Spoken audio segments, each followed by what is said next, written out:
Marco's Fiery Flavors menu is back. Sadly, we can't show you our fiery pepperoni pizza topped with a bold Carolina Reaper cheese blend and 2 kinds of pepperoni. But here's some sounds that'll give you the same fiery feeling. Fiery pizza.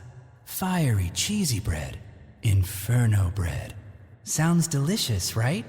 The Fiery Flavors menu is back at Marco's Pizza for a limited time. Get it while it's hot. Limited time only. Price of participation may vary. Taxes may apply. See store for details. This is an Extra 106.3 podcast. To hear more live and local content like this, tune into 106.3 FM or download the Extra 106.3 app. Extra 106.3 and a Second Chance Bail Bonds are proud to bring you Justice Unfiltered. Real conversations with real people from every side of the justice system. From the latest in law and order to the voices of those impacted, changed, and working to make a difference. This is where truth meets transformation. Now, it's time for Justice Unfiltered, presented by a Second Chance Bail Bonds on Atlanta's only conservative news and talk station, Extra 106.3 FM and the Extra 106.3 app. Welcome to Justice Unfiltered on Extra 106.3. My name is Tug Cowart, along with Daniel Matalon, who is the CEO of a Second Chance Bail Bonds and a Second Chance Monitoring. How are you, man? What's going on? Doing well. Got a great guest that you have been dear friends with for a really long time. He is a phenomenal human being, and I smile and laugh every time I see him. So, yes. And I thought that too. Yeah. I did think that. He's a great guy. I thought that. Yeah, he's a good. Up until the moment you told me. I know. The moment you told me. There was that. Then there was that got brought up, and I got to tell you, I question everything moving forward. Now that I know you're an Alabama fan. Roll Tide. There it is. Isn't that what makes college football so great, though? Great. Oh, my gosh, it's so much fun. So much drama. So much fun. Yep.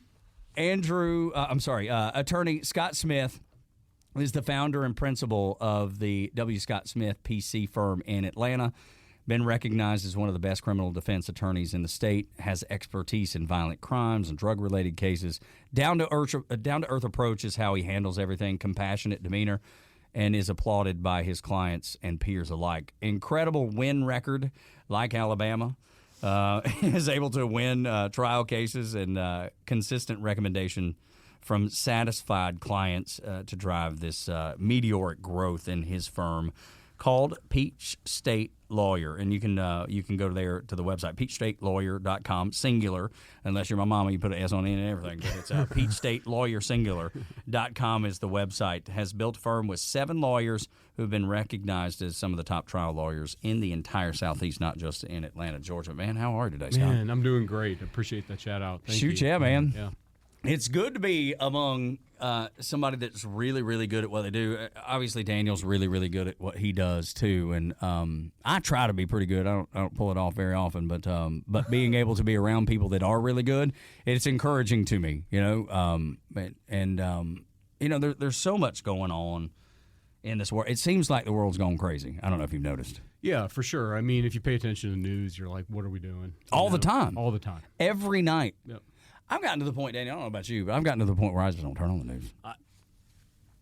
And it's crazy because I do a news program Right. Monday through Friday, Yeah. 6 to 10 a.m. here on Extra 106.3, and tough. I refuse to watch the news because I know I'm going to get some just horrible story, and I don't know anything about it. I just know it's going to be bad, and I try to avoid it. Are you able to do that as a lawyer, or do you have to stay more dialed in? So I enjoy watching the news. First thing in the morning, I'll watch the 6 a.m. news. I'll listen to the news on the radio and just get the feel for what's going on, Sure. what the vibe is. But it seems like there's a lot of overlap between the stories, a lot of consistency, shooting, death, destruction, mayhem, all of that. But I do enjoy listening and watching to the news just to see, what happened this past weekend, for example.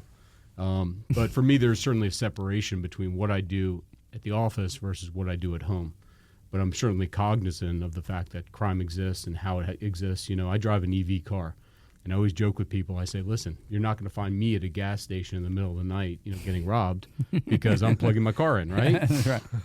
And so, now, if you pull in there and you got to stay for an hour to charge it up, then you're in bad shape. That's exactly yeah. Lock the car, get in the Cybertruck. With my big old pickup truck, man, I can fill up quick, and if I see somebody coming, I've only got $1.50. That's enough to get me to the next gas station. That's right. That's right. So, but the simple fact is, I think the studies say 70% of serious violent crimes occur at a gas station. That's an insane number. Is that real? Yes. Well, that's what they say. I'm not surprised by that. I was at a gas station in D.C. yesterday. I had to fill up my rental car, and let me tell you, the whole middle was boarded up where you would normally pay. So it was only pay at the pump. Yeah, so my next two trials both happen in DeKalb County at gas stations, middle of the day, shooting cases, right? Oh, middle of the day? Sure. But, I don't know why that's surprising. No better time. Daylight, yes. And, can you imagine just being a tourist getting in at Atlanta Jackson Hartsfield Airport and realizing your rental car does not have any gas, and you pull into this gas station, and all of a sudden there's a shootout. And there's boarded up windows. Like, I've come to a war zone. And so, funny story for you is that we're out there, just investigating. That's what you do. If you're a great trial lawyer, you go to the scene. Always go to the scene, even if it's a DUI case. Go to where the stop happened, just to see the topography of the land. So my investigator and I, we go out to the Chevron gas station there in DeKalb, and we're standing there, and there's a full-on girl-on-girl fist fight. And it's 11 a.m. Welcome to Atlanta, where the players play. Oh, my God. But the simple fact is, that's part and parcel of life. I mean, they're trying to do, obviously, a good job of trying to use AI or using the trying to figure out where the trends are in the crime and going to these locations and creating greater police presence. And I'm sure you probably have heard this, but they're now requiring gas stations to have video recording going.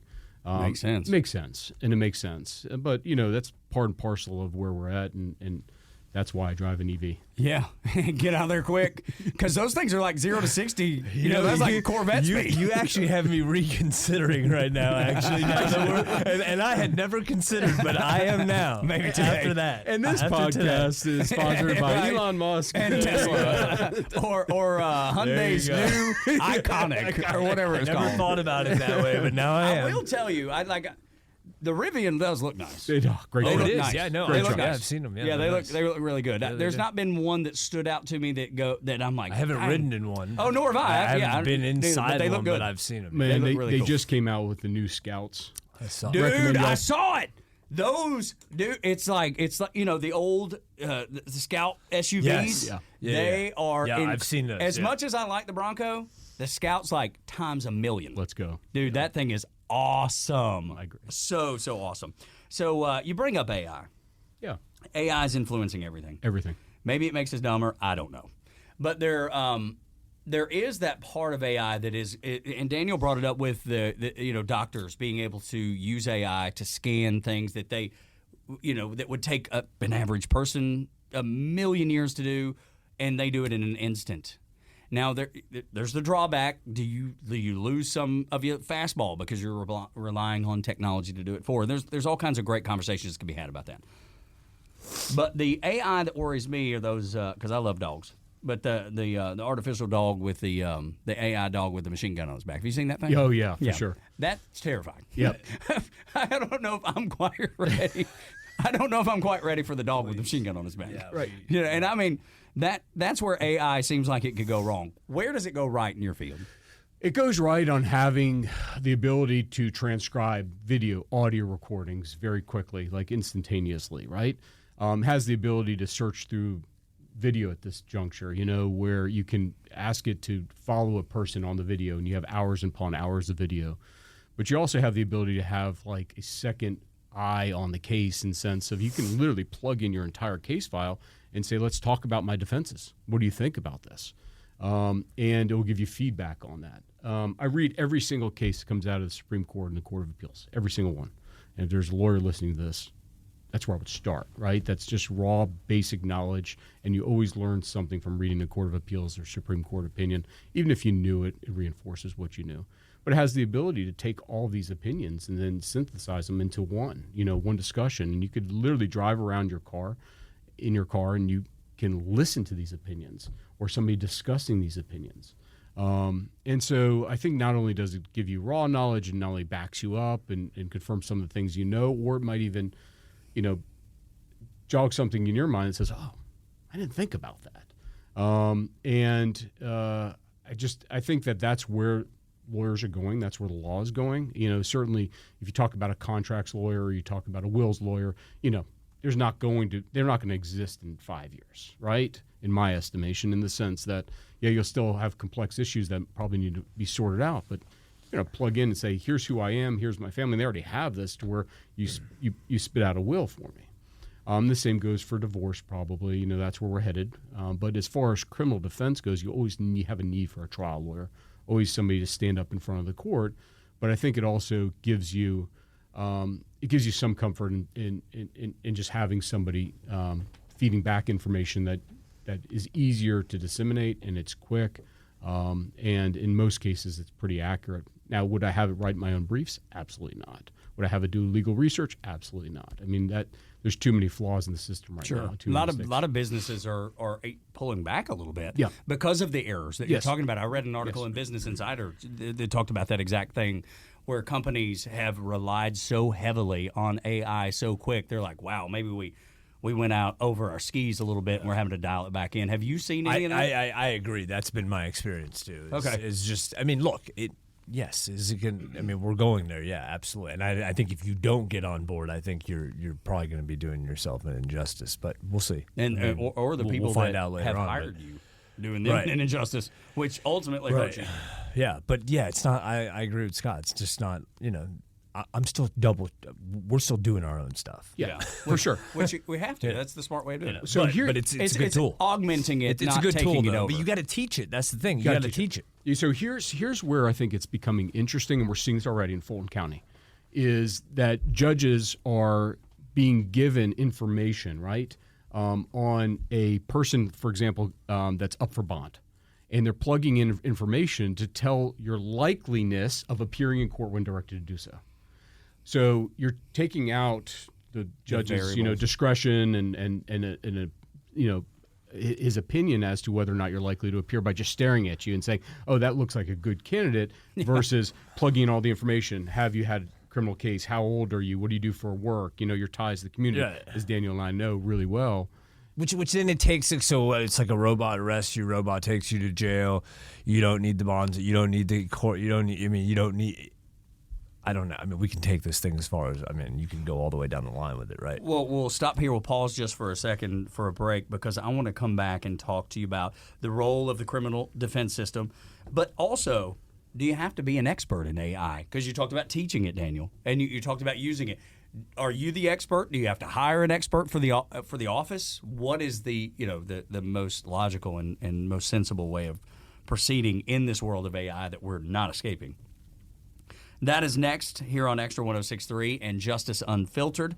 Our guest, Scott Smith, the founder and principal of the W. Scott Smith PC law firm. You can find him at Peach State Lawyer, singular, peachstatelawyer.com. We'll continue next with Daniel Matalon of A Second Chance Bail Bonds and Second Chance Monitoring.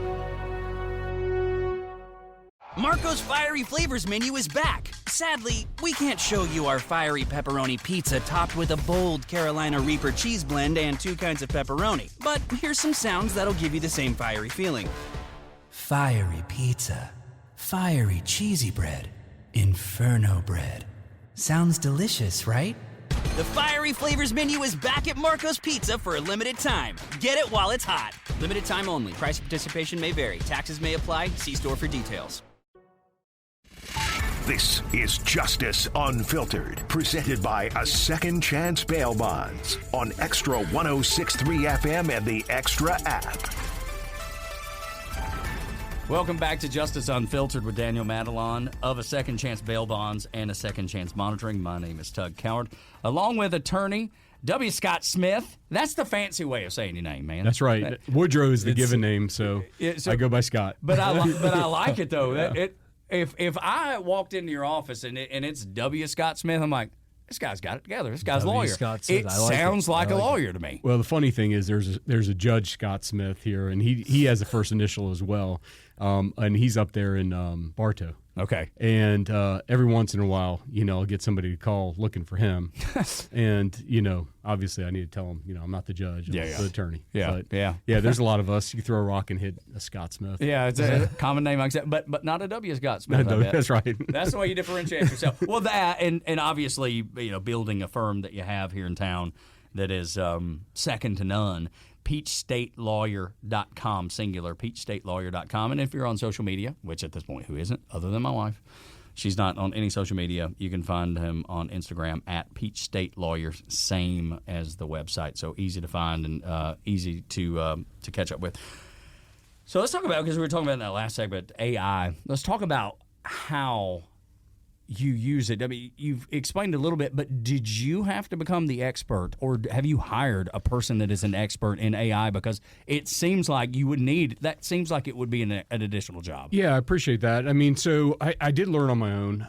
I am a member of a group out of Florida, Trial Lawyers Association, that they had 2 different CLEs on AI, and they talked about the different tools that are available to lawyers.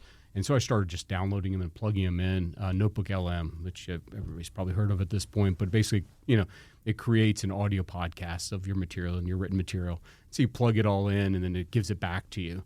And so you could drive around and listen to literally your case and reinforce your case. And it's things like that I probably would not have known about had I not been a member of this organization and listened to it. But I think it's self-exploration. There's so much out there right now. But that seems like it would make it that much more difficult to narrow it down. Like, what do I use? Do I use ChatGPT? Do I use Grok? What do I use? Yeah, I think that's a good point. I mean, the truth of the matter is I think it's trial and error. I think you have to figure it out yourself. I don't think that there is. Maybe it's a cottage industry that will come up and say, hey, do you want to create this?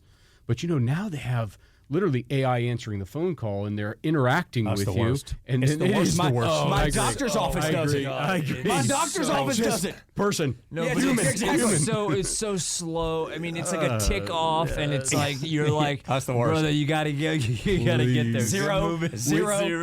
Operator. Holding the zero down. Hey, let me give a shout out, to A Second Chance, because they've got people that literally work at 4 a.m. in the morning on a Wednesday morning, and your client just got arrested, and it's a famous rapper, and then all of a sudden you're like, hey, call A Second Chance. And they get a live person. I mean, which is so rare. It's so rare. I don't know how much they're paying their people, but you are not enough. You will not have AI voices at A Second Chance, until they force me to do it. Well, okay, no, but I'm telling you, we're rolling. But I'm yeah, like, Michelle, what are you doing up at 4 a.m? I mean, come on. Talking to you. Daniel drugged me in here. I didn't have any other choice. And trust me, I answer my phone in the middle of the night too. Yeah, I'm sure. Yeah. The whole team over there, they're so good about it. I mean, that's why we exclusively use them. They're just so good to us and our clients, and answering the phone at 2 a.m. And that's something special. So yes, don't give that up, please. No. I'm with you though. There's so many reasons for that. Right? Just the fact that you have somebody that can give you actual information, not broken, not delayed. Because even in what we do, and this goes back to this whole conversation of the value of these situations, there's certain little things that happen in these cases that, okay, fine, AI eventually will figure it out, but you have to deal with it hands-on, in the flesh, IRL, standing there. Human touch. You can't do the computers. A bot can't do that. Human touch is a real thing. Yeah, and that's going to be the differentiator. If you ask me, moving into the future, who's willing to give it the human touch? Yeah. Whether it's answering the phone, or whether it's addressing something with a client that's sitting in front of you. Who's willing to take the time? Or pay someone, because it's going to happen. Because it's just a matter of what, who's going to get there. That's right. Who will get there first? That's right, and that's going to be, in my opinion, that's going to be the biggest differentiator of companies. It doesn't matter if you're an HVAC company, or you're a bail bond company, or you're a lawyer. Mm-hmm. Who's going to give me the human touch? Because that will never be replicated. Can you get AI to read a brief and explain it back to you and pare it down so you can pick it up in your car? Yes, it's wonderful for that. But the step further that's going to separate you will be the human touch. But what if it misses the important? I mean, like, because you said you read them all, right? Yep. So because what if it misses the most important part, the most compelling part of your argument as a lawyer? It's gone. And you go into court and you're like, Well, but that's why what are he you reads talking them. about? And it's like, no, it was in there. Well, it was in there. we've had several lawyers in Georgia who have been severely sanctioned over using AI to draft their briefs. And we now have a judge who I know you love, and I'll go ahead and say his name because he's a great judge, is Judge Schwall in Fulton County. Yeah. He has an order that says if you're going to use AI to draft and file anything in my courtroom in Fulton County, you're going to have to put in a clause that you used AI and acknowledge that you used AI and so that you have read it independently yourself. And what's wrong with that? There's nothing wrong with that. Right. It's expected. I mean, like, look, you're not paying me to have AI create my brief, so yeah, I understand that 100,000%. So there's limitations to it. There's But the that's back to humanity human touch that the judge is asking for. Oh, of course. And your reaction, look, I mean, let's quantify it. How many times has Daniel Matalon spoken on the phone with a crying mom? I bet more than you can count. I mean, he's laughing because he knows the numbers in the thousands. It's laughing because it's astronomical. But it's sad also because it's Because there's a need for it. There's a need for it. So the point is, an arrest happens, the mom's freaking out, the mom's crying. Yeah. How is an AI bot going to console mama? It's not going to. It's not going to. It's- And even if it's trained to. Because I can't, okay? Right. And so, like, if I can't do it, or if, human, it's a tough, yeah. It's one of those things where. But there are a lot of things that it will. Oh, it yeah. will. It, No, it just, and it we- checks all the boxes and it passes all We the all tests agree with that. right out the gate, right? Just certain things will. Right. Well, so I appreciate that. There was an article this morning in the New York Times, and it was of a kid that died of sepsis. What happened was he was at school in New York City, went to Mount Sinai or wherever he went. I forget the hospital, but he went in there. They were checking off all the boxes. The questions that they asked, the doctor asked when you initially come in and says, does your toe hurt? Does your ear have any pain to it, or whatever it is? They go through the checkbox, and the nurse went through the checkbox. The doctor went through the checkbox, and it came up with a warning that said sepsis, and it was a brand new doctor. And what they should have done was immediately, gone through the protocol of having sepsis shock or whatever it was. And instead, they sent him home because they couldn't figure out the warning. And so they X'd out of it. So there was a program that was telling them, hey, go through these questionnaires. If it checks the boxes, you have to jump into this protocol. And they X'd out of it. They acknowledged they X'd out of it because they couldn't figure out the program and it was a brand new doctor. And that exists, right? Think about it. A checkbox that goes through for doctors, and they do it on every doctor visit to go through it to try to find your ailments and try to find the serious ones that need attention. And I think that the numbers were like something like 200,000 people go to an emergency room and they could have survived and they wind up dying. But I can see a moment in time where criminal defense lawyers do get an AI checkbox. And it's like, have you looked at the language of this indictment? Have you looked at, talk to this witness? Have you thought about this course of action? I think there are checklists that can come out of this that are easy to design and easy to create, and I think we're on the cusp of that. And it's already in the medical field, but I think we're getting there as far as criminal defense goes, creating a checkbox. It's still not going to take away the humanity of things. It's not going to take away the courtroom presence, your ability to speak to people, look people in the eye, pick a good jury, to be able to communicate your client's case and get your client acquitted. I mean, all of that's going to always require a human presence. And that's why I ask about the expert, needing that in the office, that can take a look at what we're doing and how best to implement it without damaging the important touch points that you bring up. Yeah, for sure. I think that's the next step, and not just probably in your office or Daniel's office, but every office. Yeah. They're going to have somebody there. It's almost like social media a little bit now. Social media used to be such a throwaway. Like, oh, we're going to post a picture of us, handing out backpacks at a school or whatever it is. And that's fine. But now social media is so integrated in things that we do every day that has become an actual job. People have social media jobs. 10 years ago, people would have laughed at that notion. Now it may be the most important position in your office. Yeah. 30 years ago, people would be awestruck if we try to explain people profiting off social media. Yeah, nobody would have believed it. They wouldn't understand it. No, we were all fighting for Yellow Page ads. Trying to get your name at the Double top. truck ads, double drug ads in the Yellow Pages. I mean, remember that? But it's a bigger discussion than here today. But the truth of the matter is, you got to be cognizant of it, that 30 years ago this didn't exist. That's right. And can you predict 30 years from now? The answer is no. Right, no. Yeah. I don't. It'd be impossible. To be honest, I'm afraid of 30 years from now. Have you not seen the documentary Terminator 2? Could you imagine in 30 years how many national championships Alabama will have? Good Lord. my God. Always driving back. There we go. Buddy, just stake in the heart. This man is vicious. He could not contain himself. Scott Smith is a vicious man. Yeah, Scott's on the move. This is how you know you need to hire him as a lawyer, because he will go at the opponent relentlessly, even if the opponent's nice to him. Well, you are wearing a Georgia jacket, a Georgia hat. That's so, right. Yeah. Yes. I may deserve it. I may deserve it. But let's talk about the role of the criminal defense system, because let's be honest, a lot of people have misconceptions for sure, and then maybe even a little bit of animosity because they see, oh, well, it's just another criminal breaking the law again, and this guy's coming in to help the wrong person. Animosity until their loved one gets charged. Right, exactly. And then they're like, man, I sure love you. And roll tide. Roll Tide. Let's go. Whatever it takes. I need this guy on my side. The truth of the matter is the system itself is the greatest system on earth. No question. I've been lucky enough to travel all over the world. And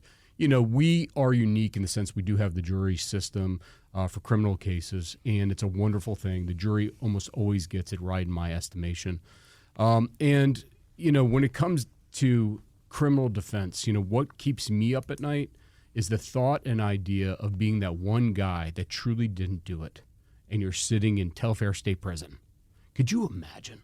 Could you imagine being that guy? Oh, I see it and think about it all the time. I mean, I've come across so many lawyers, people. You guys have all worked on so many of stuff like what we're talking about, and no, I couldn't even imagine. Yeah. Yeah, I mean that would be the greatest injustice ever, is have an innocent guy that's in prison right now. That's the point of our system, right? Innocent until proven guilty. We would rather have somebody who's done it get away than convict someone who hasn't. That's right. That's exactly right, and it makes sense. It's logical because we know of atrocities all over the third world and fourth world that basically people are sitting in prison for speaking their mind. For First Amendment is something that, I don't think we take for granted, but we have to recognize. I think we do. I appreciate you saying that, because I think you're right. I think we do. Unfortunately, we do. Yeah. There's a reason it was first. Yeah, there's a reason it was first. And the things that need to be defended, and people are not going to like that I say this, the things that you despise the most that people are saying is the speech that needs to be defended the most importantly. Yeah, vigorously. Vigorously, that's the exact word I was looking for. I appreciate you saying that. And so that does drive me in part. But let me just pause for a second, just talk about the role of a criminal defense lawyer. Because the truth of the matter is, our job is to zealously advocate for somebody that's been charged. And sometimes it is to obfuscate. Obfuscate, that's a big word. That's a $2-3 word. That's I would never use it. bonus. I couldn't get I still can't get it. Even we are seeking the truth of our client's story, the truth of what happened, the truth of whether or not the state can prove beyond a reasonable doubt that our client is guilty. And it's the state's burden. But I think that the criminal defense lawyer has done an incredible job, in part, in making society better, in making law enforcement better, right? And then also the integrity of the system is at stake, in the sense that if you have a cousin that you truly believe was found guilty or sent to prison unlawfully, you would have less trust in the system. Yes. And so that's where we come in. Listen, the greatest of the great had to defend themselves. Socrates defend himself, had to explain himself. I mean, you think about historically, people that have been charged with crimes and then ultimately exonerated, and it was always a criminal defense lawyer that was standing by their side, not necessarily Socrates, who I think had to defend himself. But, in our society, you have a right to have a lawyer standing by your side and being your mouthpiece. And I think that's special. I think that's awesome. I think it's something that says a lot about our society, that we care for people that are what is identified as committing heinous acts in some instances, or that might have society looking down on them. But we do play a role in that system in making it fair and equal. It reminds me a little bit, and you can tell me if I'm crazy for thinking this. My grandfather, World War II veteran, in the Pacific during the heat of World War II. I think he was an Army medic stationed aboard a Navy ship, a Navy hospital ship, and they were hit 2, 3, 4 times by kamikazes. And they took those pilots out and gave them an honorable burial at sea because they respected the fact that they were fighting for their country no different than we were fighting for our country. And it lines up with what you're saying to me. We buried Osama bin Laden. That's right. We gave him a Muslim burial, is my understanding, off the side of a Navy ship. I guarantee you there's no other country in the world that would have done that.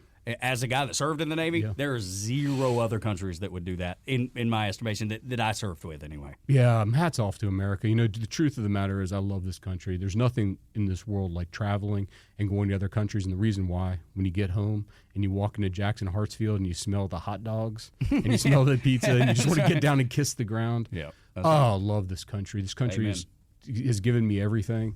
I owe it everything. Would I send my kids off to war? I would. And I think part and parcel is you'll never meet a criminal defense lawyer that doesn't love this country and love the policies and loves the Constitution, and we do. I mean, I'm looking over here in the corner. You got this wonderful flag and it says liberty and justice for all. I believe in that shit. Stuff. Yeah. Well, we'll clean it up. Don't worry. You're good. Yeah. But it's the truth. And there's no place else on earth. And I went to a lot of them, and you see how fortunate, how blessed, and how people that made that ultimate sacrifice or contributed in any way to making this country what it is, we owe them a debt of gratitude, and we always will. And so when you say those things, I agree with you, man, 100%. And that's the beauty is, I think, when it comes down to politics, which always gets it always messes up a lot of things.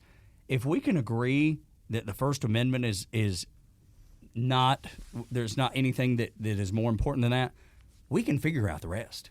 We may not always, it may not always line up, but as long as we all agree on that first one, everything else there we can figure out. Yeah. And that's something you probably have to take to the courtroom every time you go. Every time. I'm a big fan of the 4th, 5th, and 6th Amendments. Yeah, no, they're all great. They're all great. I mean, we got it right. And even if we didn't get it right, we fix it through the court system, and the courts usually get it right. I want people to know that the courts, the jury system works. Jurors usually get it right, not always, but do usually get it right. But and that's not. I mean, it's because we're flawed, right? Each and every one of us. There's nothing's perfect and nothing's going to be perfect. It's not, right. And so when we see it wrong, we correct it, we get it right, and that's so stinking important. Where do you think the criminal justice system is headed? Because social media has changed everything. The media in general has changed everything. Technology, we've talked about AI. Daniel, I know you deal with the changing landscape of life and how information travels, or it doesn't. There's good and bad in both. Yeah, I think that you're always going to have ebb and flow. If you look through the history of this country, crime, it doesn't say stagnant. And right now they say crime is down, but, statistics are funny things. You can not always trust them. But I think, unfortunately, we will always have crime. But I also think that where are we headed in criminal defense? I think law enforcement is going to continue to get better. I think you're going to have a lot more when it comes to surveillance systems, and that's going to be no question of privacy versus security that we're going to have to mesh out. Right now we have the ability, every time. That's big. Every time you drive a car, and people I'm sure know this, but every time you drive a car, we have systems in Atlanta and metro surrounding counties that are called flock systems, and they photograph every single license plate. And you could basically back it up to see where the license plate comes from. We have the ability to triangulate phones. Sometimes even when phones are not in use, we have the ability to triangulate the phones. We have the ability to see who you're speaking to, how you're speaking to them. And the technology is going to continue to improve on the law enforcement front. I think we're going to start to see, and they already have it in a lot of cities where they have proactive policing in areas where they know and they can predict where crime potentially can happen. But I think as far as where criminal defense is going to be heading, I think we're going to maintain the status quo where, people are becoming more attuned to the idea that just because you've been charged does not mean that you've done it. If I was king and I were to say, how do we minimize crime? It's a sticky topic. Yeah. But the simple fact that it's got to start at home. Sure. All of intact that stuff. Families. Intact fam. Oh yeah, course. yeah. You don't want to disappoint grandma or dad, and that's why you don't do stupid stuff. Those types of things. But I think we're starting to get more attuned to that. I think we're certainly starting to. There's programs out there with really good leaders in the community that are really working hard to make that happen. And I think it's ebb and flow. Yeah. How does that play in for you, Daniel? It's very similar to what Scott just said. For us, we just continue to evolve as the technology allows. Right, exactly. That's probably been a big strength for us, right? Because we can kind of blend in and kind of we can get as deep in as we want, or as Because you're in that same situation, no different than Scott. Yeah. The fact that same people, you've got to give people the opportunity to prove their innocence. Or have the chance to prove their innocence. Right. And you do that through the technology, whether monitoring, or first of all, the bail bond to get you out, right? And then the monitoring afterwards. So you can still have a semblance of a normal life if you're able to be out of bond. Yeah, let me jump in here. I do want to say one thing. It's more of a, just a billboard for where we need to be going as far as pretrial incarceration. I think pretrial incarceration has to be the exception to the rule. Quintessentially. So if you look at Ayala, which is a famous case that we always rely on, the factors for bond, AYALA, it was based upon the American Bar Association rules as far as whether or not somebody should be incarcerated waiting trial. And I think the answer should be no for the vast majority of people. And we got to do a better job. I know it makes good politics, and the judges are scared too because they're like, look, if I let you out and you commit a heinous crime, it's on me. I lose my job, right? But I think they need to get away from that in the sense that, a person is innocent until proven guilty in this country, and it's the state's burden to prove them guilty, and it's not the defense's job to say I'm innocent, right? You can remain silent and still be found not guilty. But I think that we need to look more closely at get away from the politics of it all and say, listen, give this person a fighting chance to get out on bond. Because look at pretrial incarceration, what it does to the family, right? You're taking away a source of income potentially if the person is employed. And also, you're also causing the family to be without a dad, in some instances a mom. And I also think it also makes it easier for a lawyer to defend somebody who is out. Because think about the meetings that take place in a jail cell versus at the office. In a jail cell, you can't bring in electronics half the time. You can't show them their file half the time without special permission, and you only have between certain hours to do so. And being in jail kind of sucks. Well, that and I would imagine if it's a jury trial, the people on the jury are going, this person came from jail or this person came from home. So in Georgia, what happens is they don't know. The jury doesn't know. They take them. So they wait until the jurors will leave the courtroom, and then they will take them back into the holding cell. But jurors aren't stupid. If they don't see you out in the hallway with your lawyer, and your lawyer's standing there with his briefcase and his trial box. Reckon where he is, y'all. Yeah. And why is he wearing the same outfit every day, Yeah. So, they catch on very quickly. And they're like, look, we know he's – and, 99% of the time when I'm in trial, I always bring it out. I say, listen, he's been in custody for 2 years. Yeah. I mean, he's been locked up. So the jury knows that's the reason they don't see him in the hallway. We will continue the conversation next. This is Justice Unfiltered with Daniel Matalon of A Second Chance Bail Bonds and A Second Chance Monitoring. Also, W. Scott Smith. He just goes by Scott. Founder of W. Scott Smith PC law firm here in Atlanta. Next on Extra 106.3.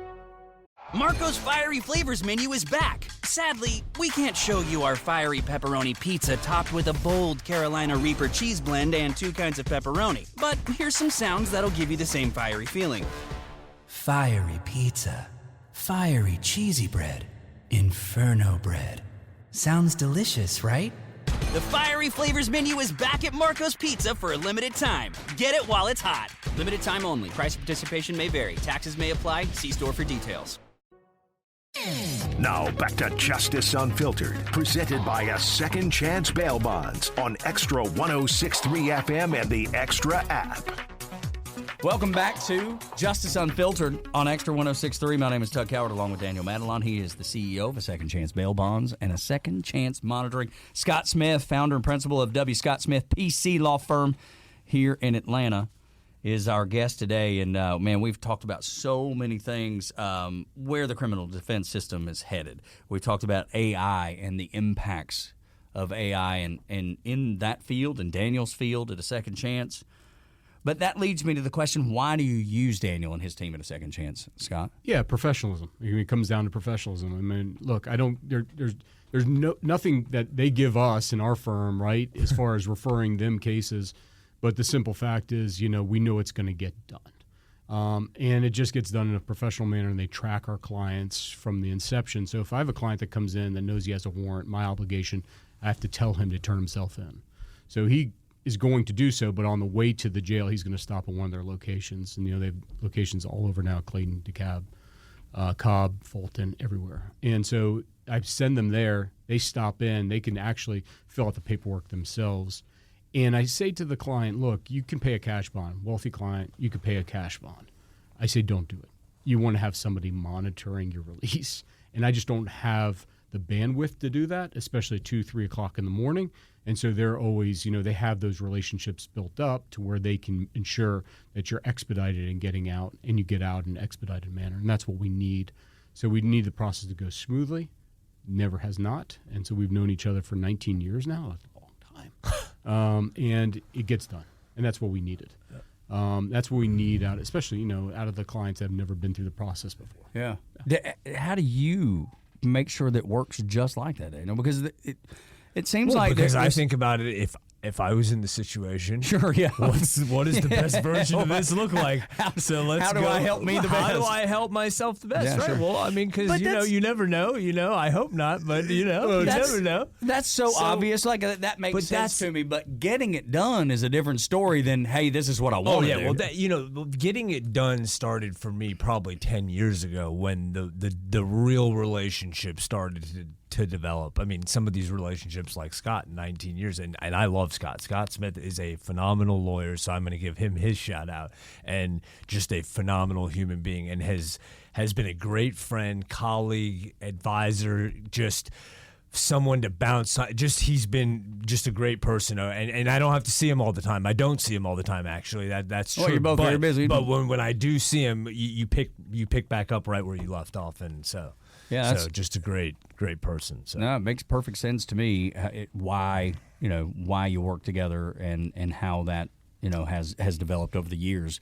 But there's a lot of competition out there, I would imagine. There is a lot of competition. I mean, you got to how you separate in yourself. both fields. How you separate yourself. If you want to know if there's any lawyers or young lawyers listening, how do you get to my level?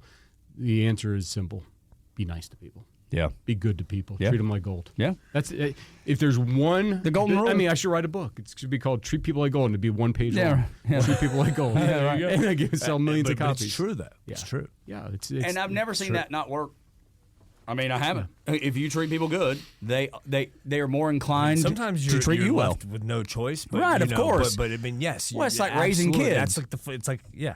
There's the moments that you have to make the hard decision that the kid doesn't get the treat today, or the kid gets a spanking today, whatever it is. Yeah, I struggle with all that, but yeah, it's just work in progress. Yeah, that's right. Yeah, if you're walking into the courtroom, the first person that you're going to run into is the bailiff, usually in the courtroom, or the sheriff's deputy if you're in Fulton, and then next person is going to be the court reporter. If they like you, the jury senses that the people in the audience like you.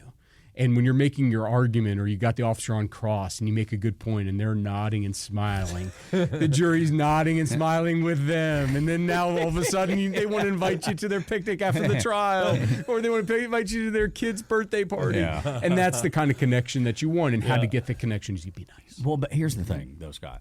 It's easy to pretend to be nice. You have to genuinely be nice. It's got to be genuine. Yeah, people see fake all the time. See fake all the time. All you have to do is open social media. There is rows and rows and pages of fake. Shortage. There's no shortage. Thank you. There's no shortage of fake.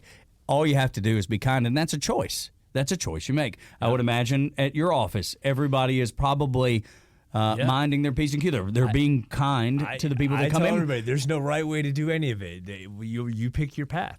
Some people are going to do it one way, but we do it our way, which is we feel the right way. But it's not the only way. That's why. But that's why you're successful. But that's right. No. And then there's Scott, when you do have some time off, which doesn't sound like a lot, what keeps you busy, man? So I'm fortunate enough to have a mountain house, and I love it. It's a little slice of heaven, truly. And I've got 3 kids that they're all into sports, and I love that. That's awesome. Yeah, it's meritocracy great. At its finest. Oh, for sure. I mean, it's fantastic just to see them excel in sports and to be around that. And then other than that, my hobby's my job. I love my job. Yeah, I can't believe I get paid to do what I do. Yeah, and that's why you don't feel like it's work. It's not work. And did you go to Alabama? Yeah, went to Alabama. I was on the 4.5-year plan. And best time of my life. Better than the 6-year plan or the 5-year plan even. So the story goes is I had a friend of mine that was older that went up to Alabama first, and he's a year older than me from high school, and I grew up in Miami, Florida, and he says that is the connection. Yeah, Miami for y'all. connection. Yes. Yeah. Okay. He, sense. He says come check out. Yeah, Sorority come to Rush. Yeah. Come to Tuscaloosa. You won't. You will not be disappointed. You walk up and it's like, I have found the promised land. Yes, pearly gates are here in T-Town. No. I have a feeling this is what the next life looks like. So no, it's a special place. I mean, just like Athens is. Yeah, I mean, anytime that you go into one of these big state college towns, oh my gosh, this is just glorious. Yeah, and, it's so much fun. It's supposed to be that way. Absolutely, so much fun.